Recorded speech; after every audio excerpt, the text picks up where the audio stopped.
Bismillahirrahmanirrahim. Assalamualaikum warahmatullahi wabarakatuh. Alhamdulillah, nahmaduhu wa nasta'inuhu wa nastaghfiruh wa na'udzu billahi min syururi anfusina wa min sayyiati a'malina. May yahdihillahu fala mudilla lahu wa may yudlil fala hadiya lahu.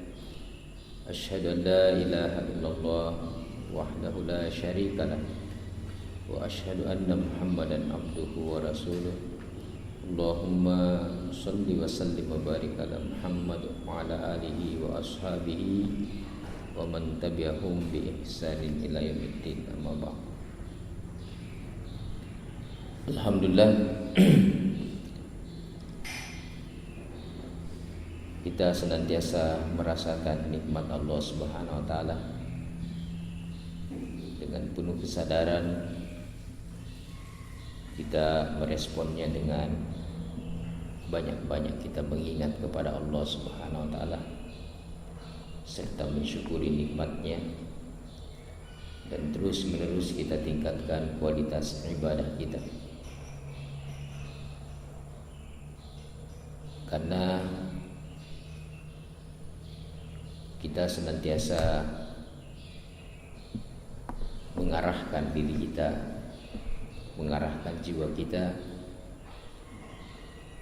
untuk senantiasa berada di dalam jalan yang ditunjukkan oleh Allah Subhanahu wa taala. Itu jalan yang benar, jalan yang terbaik. Allah Subhanahu wa taala telah menetapkan pada dirinya untuk bersifat kasih sayang, pemurah, dan memberikan peluang dan kesempatan kepada manusia agar senantiasa menjalankan kehidupannya sesuai dengan apa yang diinginkan oleh Allah Subhanahu wa taala. Itu untuk kebaikan manusia, ya. Sehingga Allah Subhanahu wa taala telah memilihkan kepada kita baik yang namanya perkataan ahsanul hadits maupun agama, yaitu ahsanul dinan, agama yang terbaik. Dan juga Allah Subhanahu wa taala menurunkan Quran ini sebagai ahsan tafsir, sebagai penjelasan yang terbaik. Sebagaimana Allah Subhanahu wa taala menjelaskan kepada kita bahwa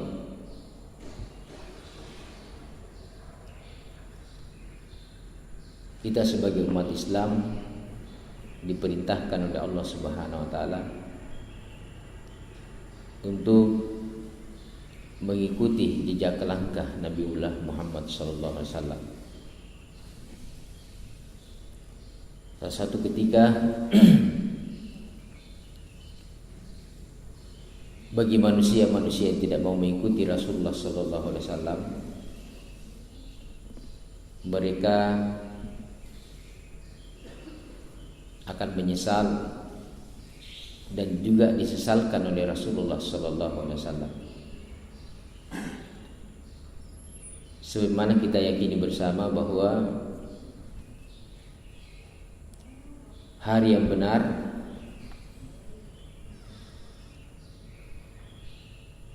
adalah milik Allah Subhanahu wa taala. Sebagaimana firman-Nya di dalam surah Al-Furqan, dimulai dari surah Al-Furqan ayat 26. Al-mulku yawma idzinil haqqu lirrahman. Kerajaan yang hak pada hari itu adalah kepunyaan Allah Subhanahu wa taala yang Maha Pemurah. Wa kana yawman 'alal kafirina 'asira. Dan adalah hari itu adalah satu hari yang penuh kesukaran bagi orang-orang kafir. Walaupun kelihatannya di dunia ini begitu bebasnya orang-orang kafir yang memang orientasinya adalah kehidupan dunia, tetapi satu saat nanti mereka akan dipenuhi dengan kesukaran-kesukaran, karena mereka telah memilih satu jalan yang tidak benar. Bagi kita sebagai orang beriman, dilarang kita untuk takjub terhadap orang-orang kafir, karena mereka itu adalah mempersiapkan diri untuk memasuki neraka jahanam. La taghurrannakum alladziina kafaru, jangan kamu takjub terhadap orang-orang kafir, ya, terhadap kebebasan yang mereka lakukan, yang didorong dengan hawa nafsunya, bahkan mempertuhankan hawa nafsunya. Karena apa yang dia cari sebenarnya adalah suatu kesenangan yang sedikit. Jadi dunia ini hakikatnya adalah kesenangan yang sedikit saja. Wamal hayatud dunya illa mata'un qalil, mata'un ghurur. Ya, tidaklah kehidupan dunia ini kecuali tipuan dari Allah Subhanahu wa taala, kesenangan yang menipu, kesenangan yang sedikit, bahkan dipenuhi dengan la'ibun walahun, satu permainan dan senda gurau. Sekarang ini orang dihargai, dihormati, disanjung, dijadikan idola. Ya. Kalau kita lihat para artis, ya,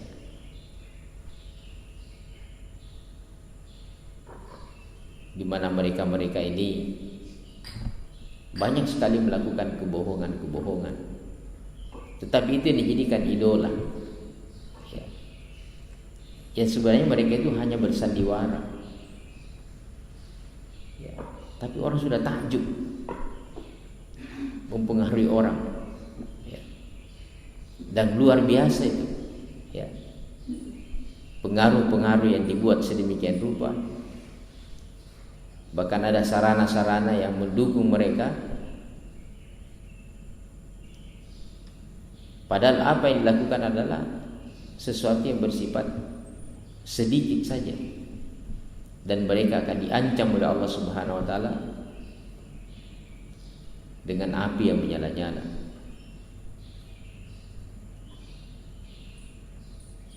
Jadi jangan kita pernah melihat atau jangan pernah kita merasa, ya, merasa takjub, ya, melihat orang-orang kafir nih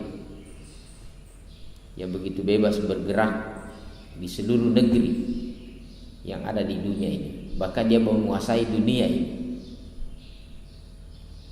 baik yang namanya politik, ekonomi, militer, teknologi, dan lain-lain sebagainya. Bagi kita sebagai orang beriman, kita harus mempunyai idola, kita harus mempunyai rujukan, di mana Allah Subhanahu wa taala telah memberikan legitimasi kepada utusan-utusannya untuk kita ikuti.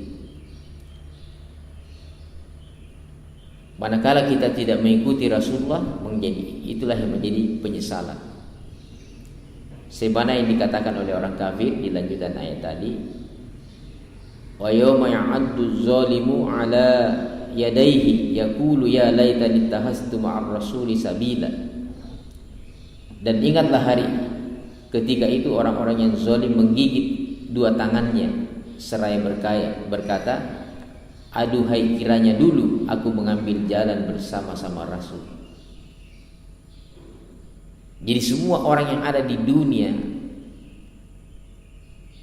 yang tidak mau mengikuti jalan Rasulullah SAW itu akan menjadi penyesalan. Kenapa? Karena Rasulullah SAW adalah satu figur yang dunianya hasanah dan akhiratnya juga hasanah. Makanya beliau diangkat menjadi uswatun hasanah. Karena orientasi hidup manusia, bagaimana kita hidup di dunia ini hasanah dan hidup di akhirat juga hasanah. Ya contohnya adalah Rasulullah sallallahu alaihi wasallam. Beliau adalah manusia, contoh manusia yang berhasil dunianya dan berhasil akhiratnya. Ya. Jadi kita tidak usah mencari jalan-jalan yang lain karena sudah ada contohnya. Dan itu yang menjadi puncak daripada permintaan kita. Ya. Fid dunya hasanah wa fil akhirati hasanah. Beda dengan orang kafir ya. Mereka itu hanya meminta dunia saja. Sebagaimana doa mereka, Rabbana ya atina fid dunya wa ma lahu fil akhirati min khalaq. Ada orang yang berdoa, ya Allah berikanlah aku kesenangan hidup di dunia ini saja, dan Allah berikan. Tetapi nanti di akhirat tidak ada bahagiannya. Dan ada orang di antara mereka memohon kepada Allah, Rabbana atina fid dunya hasanah wa fil akhirati hasanah wa qina adzabannar. Sumber-sumber kebaikan ini banyak, sangat banyak.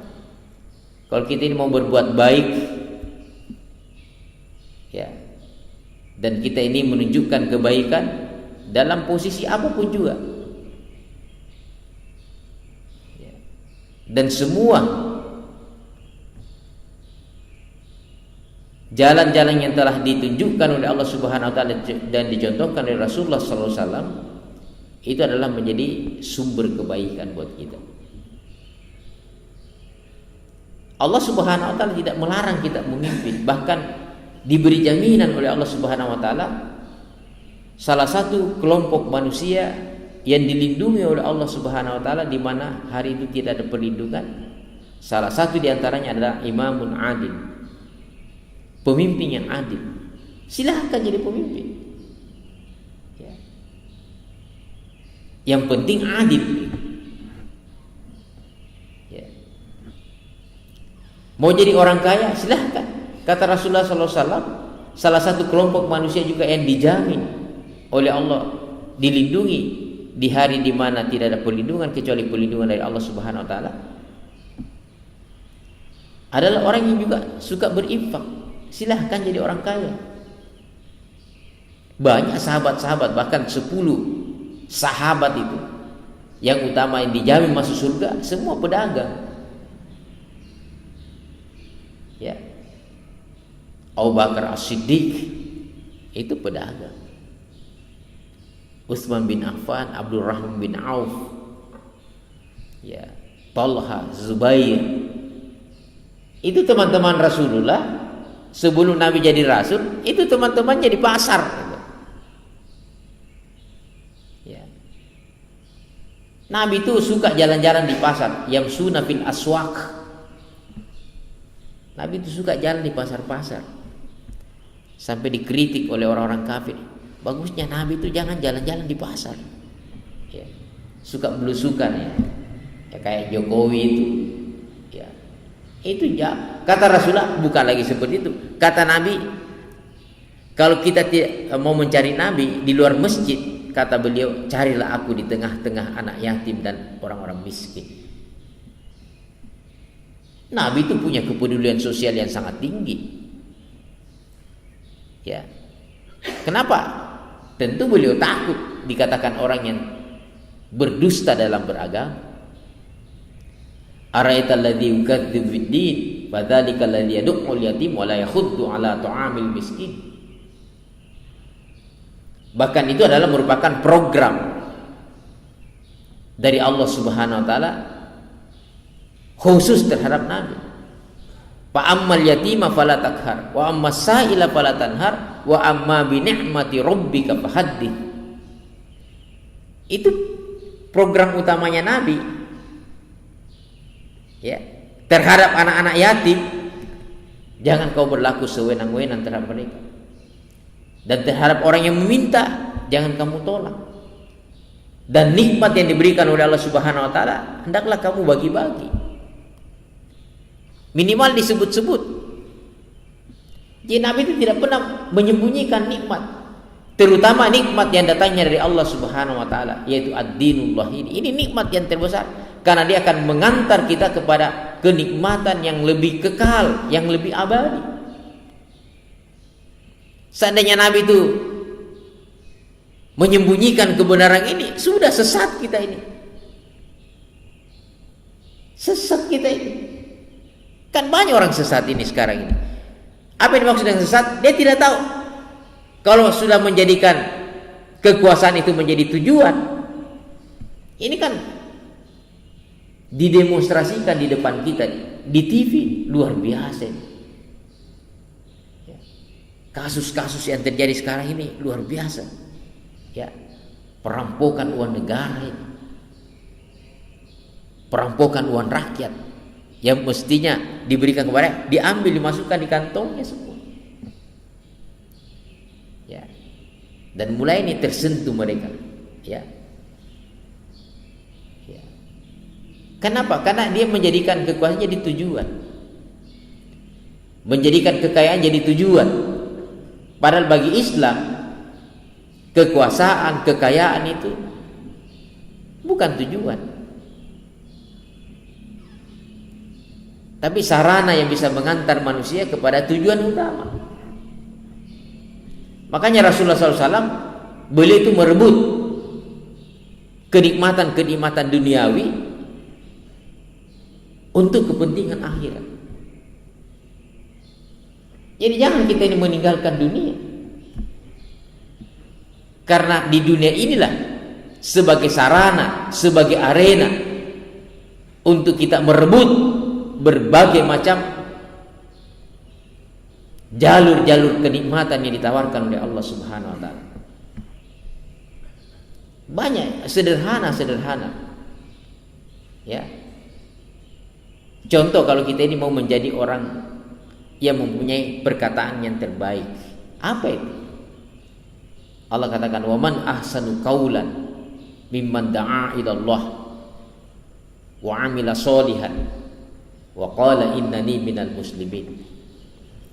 Adakah perkataan yang terbaik? Adakah suara yang terbaik jika dibandingkan dengan orang yang mengajak ke jalan Allah? Ini harus didukung ini. Karena mengajak orang ke jalan Allah itu, kalau dia menjadi sebuah sistem, maka banyak hal yang terkait. Dan termasuk fungsi utama masjid itu adalah da'a ila Allah, mengundang orang ke jalan Allah. Dan betapa banyak orang yang mengingkari undangan Allah ini. Ketika Allah memanggil hayya 'alas shalah, ini subuh hari ini, begitu banyak masjid yang berkumandang memanggil orang hayya 'alas shalah, hayya 'alal falah, as-salatu khairun minan naum. Tapi kebanyakan orang tidur ini. Seandainya orang paham dan ada getaran-getaran dalam jiwanya, memang sudah menjadi program hidupnya untuk menggantungkan dirinya di masjid, mu'allakum fil masjid. Itu luar biasa. Tidak ada gunanya. Kalau Rasulullah SAW, beliau sebagai pemimpin masyarakat di Madinah itu, beliau sebagai pemimpin, dan beliau itu tidak mengusung dirinya, tapi dia diangkat oleh Allah Subhanahu wa taala menjadi contoh pemimpin yang berhasil mewujudkan masyarakat yang ruhama'u bainahum, masyarakat yang berkasih sayang di antara mereka. Coba lihat kehebatan beliau. Salah satu hal yang merupakan nikmat yang diberikan kepada orang-orang Madinah, penduduk Yathrib ketika itu, di mana ada dua suku yang sudah bermusuhan ratusan tahun. kaum Aus dan Khazraj. Beliau damaikan. Ya. Kemudian itu diabadikan dalam Al-Quran dan dikatakan itu adalah sebuah kenikmatan yang luar biasa. Kalau orang bermusuhan, apa kira-kira yang bisa didapatkan oleh orang yang bermusuhan itu? Sekarang kan kita lihat ini, ada kecenderungan negara-negara ini terjadi konflik itu. Ya, rusuh di mana-mana. Kemarin kita lihat, kalau sudah terjadi konflik antara buruh dengan majikan, sudah itu dua-duanya neraka. Maksudnya apa dua-duanya neraka? Dua-duanya tidak dapat apa-apa. Karena tuntutannya seperti itu dan memaksakan, ya, di mana pengusaha juga tidak mampu menuruti kemauan mereka. Ini kan terjadi konflik. Kalau sudah seperti ini, siapa yang untung? Katakanlah mogok semua buruh di Indonesia ini, apa untungnya? Tidak ada untungnya.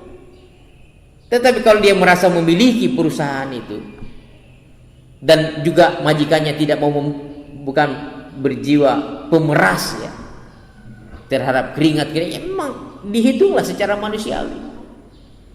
Tetapi tunjukkan juga kinerja yang baik. Karena kalau kinerja kita baik, produktivitasnya juga meningkat, kualitasnya juga baik, maka dengan sendirinya terjadi. Ini saja kita ini siapa yang aturin di dunia ini? Kenapa dolar ini selalu menguat, rupiah melemah? Apa maksudnya ini?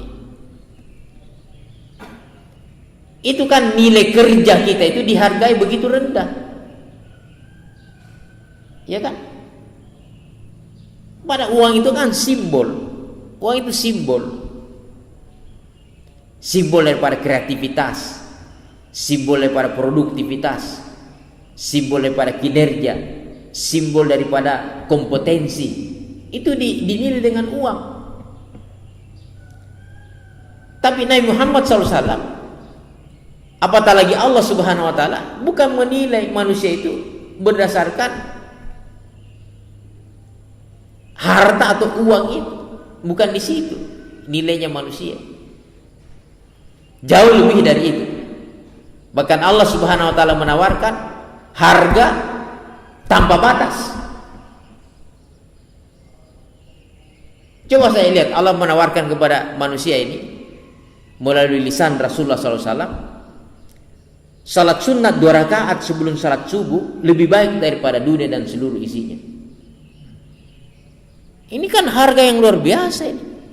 Tapi kenapa mestinya penuh ini sudah masjid ini? Tapi kenapa orang tidak malah dikalahkan oleh ranjangnya? Tidak bisa bangkit karena tidak diniatkan. Jadi persoalannya di situ. Tapi kita lihat Rasulullah SAW, beliau meraih hasanah di dunia dan juga meraih hasanah di akhirat. Karena beliau contoh manusia terbaik, pasti di seluruh bidang, di seluruh sisi kehidupan Nabi menjadi contoh yang baik. Ya, kalau di zamannya namanya zaman jahiliyah, itu kan tradisi jahiliyah dijadikan sebuah kebanggaan membunuh anak wanita yang masih bayi, dikubur hidup-hidup. Subhanallah, Allah memberikan anak kepada Rasulullah 4 orang perempuan, hidup semua. Ya. Dan dianggap sebuah kehinaan itu bagi orang-orang yang jahil dulu, dianggap sebuah kehinaan kalau mempunyai anak wanita itu. Dan dulu wanita diperlakukan luar biasa, ya, dihinakan itu. Kalau kita baca bukunya Munawwar Khalid yang berbicara tentang bagaimana kedudukan wanita dalam Islam, kemudian dibandingkan dengan agama-agama lain memperlakukan wanita, Rasulullah SAW luar biasa. Ketika orang melecehkan wanita, ketika orang merendahkan wanita, menghinakan wanita. Justru Rasulullah SAW memberikan satu contoh yang terbaik bagaimana memperlakukan seorang wanita. Ya. Dan ini yang kemudian kita diberikan image, ya, bahwa Rasulullah SAW itu seakan-akan mengumbar nafsunya sesuai dengan pandangan mereka. Subhanallah. Ya. Nabi Muhammad SAW, ya, di samping sebagai pemimpin masyarakat juga pemimpin keluarga, luar biasa. Ya. Walaupun juga kita lihat bagaimana Muhammad SAW memimpin istri-istri beliau, yang kita lihat dinamika yang terjadi dalam keluarganya luar biasa juga. Ada tuntutan-tuntutan manusiawi. Bahkan istri beliau itu pernah juga demo juga, menuntut dinaikkan anggaran belanja rumah tangga. Ya. Demo itu istri beliau, dan itu diabadikan dalam Al-Quran. Sampai Nabi itu tidak mau menemui sahabat sampai 1 bulan, menunggu keputusan dari Allah Subhanahu Wa Taala, karena semuanya menuntut. Umar melihat ada yang tidak beres ini. Dia datangi anaknya Hafsah, kamu ya yang membuat seperti ini Rasulullah tidak mau berkomunikasi dengan kita. Apa kata Siti Hafsah? Ya bukan saya sendiri, tapi kita kompak ini. Wah, kompak mereka menuntut itu.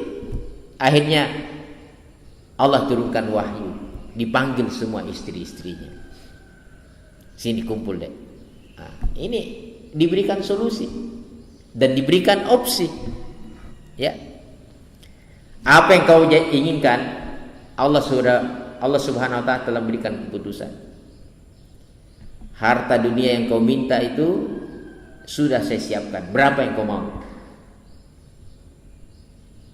Ya, tetapi kita akan berpisah dengan pisah yang baik, sarahan jamilah.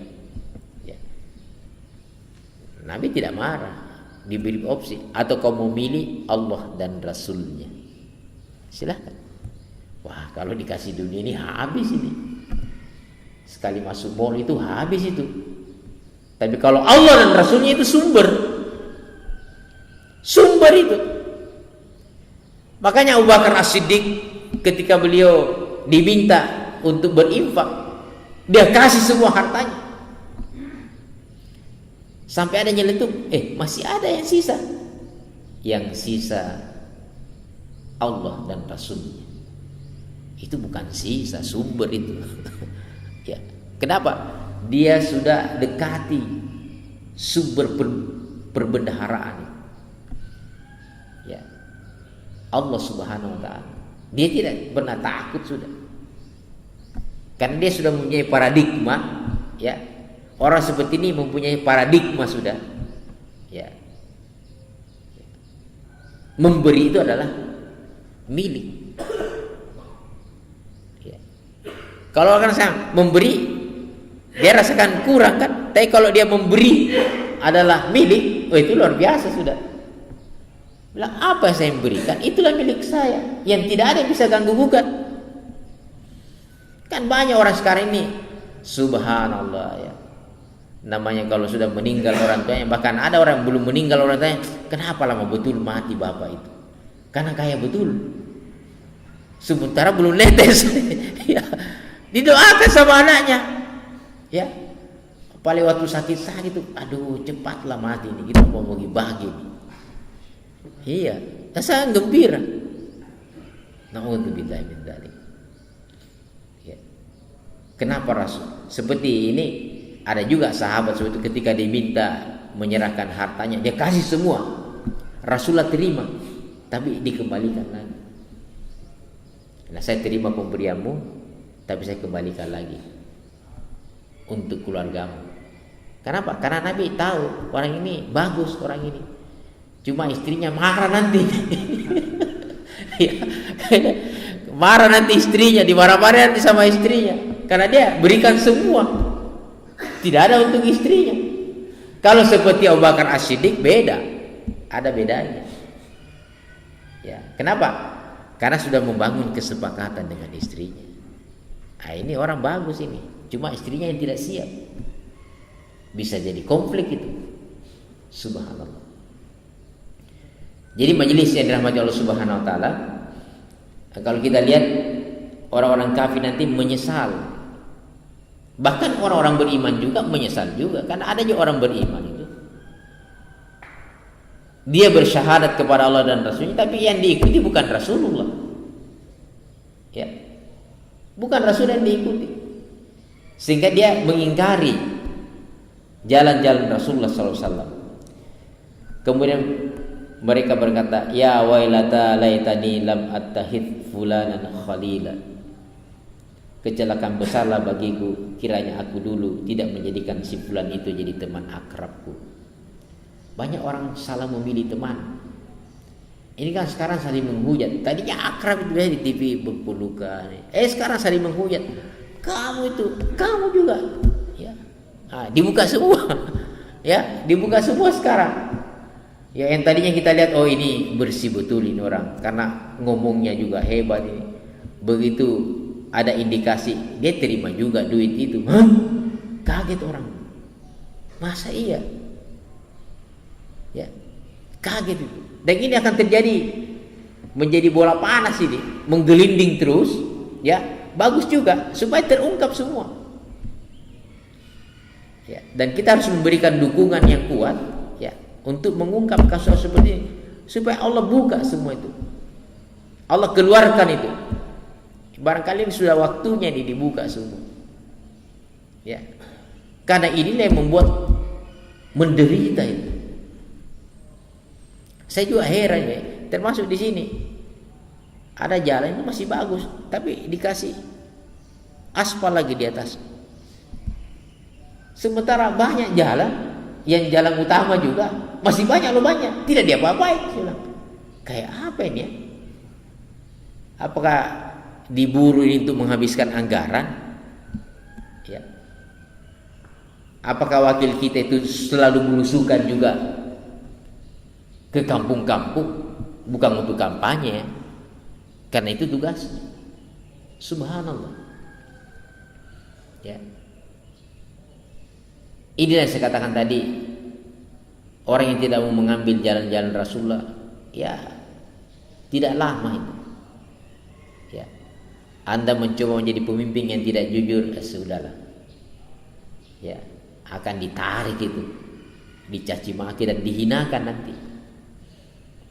Anda menjadi orang yang kaya, yang kikir, yang bakhil, ya sudah. Anaknya sendiri mendoakan itu. Ya, ada yang pernah saya ketemu anak itu bilang, saya ini narkoba Ustaz, mau ku habisi uangnya bapakku. Wah, saya bilang kok ada mesti. Apalagi dia bilang, Ustaz, bolehkah itu dibunuh itu bapak? Saya bilang, ini sudah setan ini. Saya lihat orangnya. Ini kesetanan sudah anak ini. Mungkin makanannya itu makanan haram juga kan?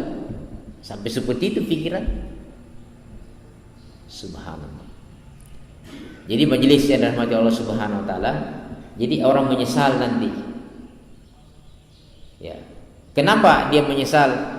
Karena laqad adallani 'anil dzikri ba'da idh ja'ani wa kana asyaitanu lil insani hadzula. Sesungguhnya dia telah menyesatkan aku dari Al-Quran ketika Al-Quran itu telah datang kepadaku, dan adalah setan itu tidak mau menolong manusia karena menipu. Tak pernah ada niat sedikit pun kebaikan daripada setan itu, kecuali untuk menyesatkan manusia, menghalang-halangi kita jalan Allah. Bahkan banyak orang yang turut apa itu, melecehkan Rasulullah SAW. Kalau kita ngomong bahwa ini pernah dilakukan oleh Rasulullah, ini pernah dicontohkan oleh Rasulullah, itu Rasul kan, kamu itu siapa? Padahal beliau itu diangkat jadi contoh. Artinya bisa dicontohi Nabi itu. Bisa dicontohi dalam berbagai hal. Bahkan ada sahabat mau melebihi Nabi dalam beribadah. Ada yang mau puasa, tidak mau berbuka. Coba. Ada yang mau beribadah, dia mau jauhi istrinya. Ada yang mau salat malam, tidak mau tidur-tidur. Itu bersepakat mereka. Untung ada yang dengar mereka itu bersepakat. Ya. Akhirnya mereka dipanggil sama Rasulullah. Saya ini contoh orang yang paling bertakwa. Saya juga puasa, berbuka juga, kan ada haknya perut. Saya juga sholat malam, tidur juga, kan ada haknya itu mata. Dan saya juga beribadah, tapi ngurus istri juga, kan ada haknya istri. Ya. Kalau kau seperti itu lewat surga itu. Kau lompati itu surga terlalu jauh. Ya. Itu namanya kelewatan ya. Ada sahabat mengatakan, ya Rasulullah saya mau puasa tiap hari. Jangan, kata Rasulullah. Kau puasa 3 hari dalam sebulan. Saya masih kuat ya Rasulullah. Kalau begitu kau puasa Senin Kamis. Saya masih kuat ya Rasulullah. Kalau begitu kau puasa sehari, berbuka sehari. Saya masih kuat Rasulullah. Tidak ada lagi kuat-kuatan di sini. Itu contoh yang paling bagus sudah. Ini kan berarti ada orang yang bisa ya melampaui itu apa yang dilakukan oleh Rasulullah dalam satu sisi. Sampai ada juga di sisi yang lain kan banyak ya. Ya. Ada juga begini. Ya, saya baca hadisnya itu. Ada dua orang bersaudara. Saudaranya itu menuntut ilmu, katakanlah masuk di tahfiz ya. Ya. Minta terus adiknya itu biaya sampai capek dia. Datang kepada Rasulullah. Ya Rasulullah, ini adik saya ini memang menuntut ilmu, tapi saya yang tanggung hidupnya. Apa kata Rasulullah? Justru rezeki itu datang dari dia. Jadi jangan kau bosan itu. Sebenarnya innama tunzaru bidu'afaikum. Ya, sesungguhnya Allah Subhanahu wa taala ya, pertolongan Allah itu karena banyak orang-orang du'afa itu. Ya. Jadi jangan dianggap orang-orang du'afa itu tidak ada gunanya. Oh ini jadi jualan ini Pak. Ya, paling kalau mau kampanye nanti, ini yang dicari kelompok duafa. Ya. Ya. Kenapa? Karena orang duafa ini memerlukan banyak hal. Ya, maka dicari. Ya, tapi dicari untuk kepentingan sesaat. Tapi Rasulullah tidak seperti itu. Mencari anak yatim, mencari orang miskin, dijadikan kader. Ya. Karena mereka ini tidak punya orang tua. Mereka orang-orang lemah, ambil. Dan gitu dibiayai kan. Untuk apa? Jadi kader dia. Ini masih banyak ini. Cari itu. Ya. Kalau perlu dibuka itu, ya. Pendidikan gratis. Tidak apa-apa. Orang mau yang sakit gratis ya, banyak yang datang itu kalau gratis itu. Ya, apalagi ya orang-orang yang berkompeten ya mengajar mereka insyaallah ya, diajari. Ya. Ini barangkali ya yang bisa kami sampaikan. Bisa kita lanjutkan lagi karena nanti satu ketika Rasulullah SAW itu meratap di hadapan Allah Subhanahu wa taala karena banyak orang-orang Islam yang meremehkan Quran, yang apa itu? Quran itu tidak diacuhkan, mereka itu cuek dengan Quran, sehingga Rasul berkata, wa qala Rasul ya Rabbi inna qaumi ittakhadhu hadzal Qur'ana mahjura. Berkata Rasulullah, ya Tuhanku, sesungguhnya kaumku menjadikan Al-Quran itu sesuatu yang tidak diacuhkan, cuek. Ya, tidak mau menjalankan nilai-nilai Quran. Itu nanti Nabi nangis itu. Ya Allah, kenapa kaumku seperti ini? Allah telah memberikan jalan yang baik. Allah telah memilihkan kepada kita agama yang baik. Innallaha astafa lakumuddin. Itu Allah yang pilih itu agama ini. Ini kau pilih. Wala tamutunna illa wa antum muslimun. Jangan mati sebelum kamu pasrah dan tunduk terhadap aturan-aturan Allah. Jangan mati. Allah telah pilihkan agama. Bahkan Allah telah meredai, al-yawma akmaltu lakum dinakum wa atmamtu alaikum ni'mati wa raditu lakumul Islam madinah. Ya, terhadap perintah Allah dan Rasulnya jangan coba-coba ditolak. Kan itu adalah kebaikan. Dan terkadang juga ada yang rasa-rasa apa ya, tidak enak itu. Ya, ini tidak gampang ini pergi ke masjid ini. Banyak sekali penghalangnya itu. Ya, banyak halangan. Ya, tapi kalau Allah sudah memberikan kepada kita kenikmatan, ya, Allah bukakan hati kita terhadap Islam ini, maka semua itu jadi mudah. Asal kita betul-betul konsisten dan komitmen untuk senantiasa menjalankan perintah-perintah Allah dan kita mengikuti jejak langkah Nabi Muhammad SAW sebagai manusia yang sukses dunia dan akhiratnya. Demikianlah yang kami sampaikan, semoga bermanfaat adanya, dan kita tutup dengan kifaratul majlis. Subhanakallahumma rabbana bihamdik nashhadu an la ilaha illa anta wa nastaghfiruka wa natubu ilaik. Subhana rabbika rabbil izzati amma yasifun wa salamun alal mursalin walhamdulillahi rabbil alamin. Assalamualaikum warahmatullahi wabarakatuh.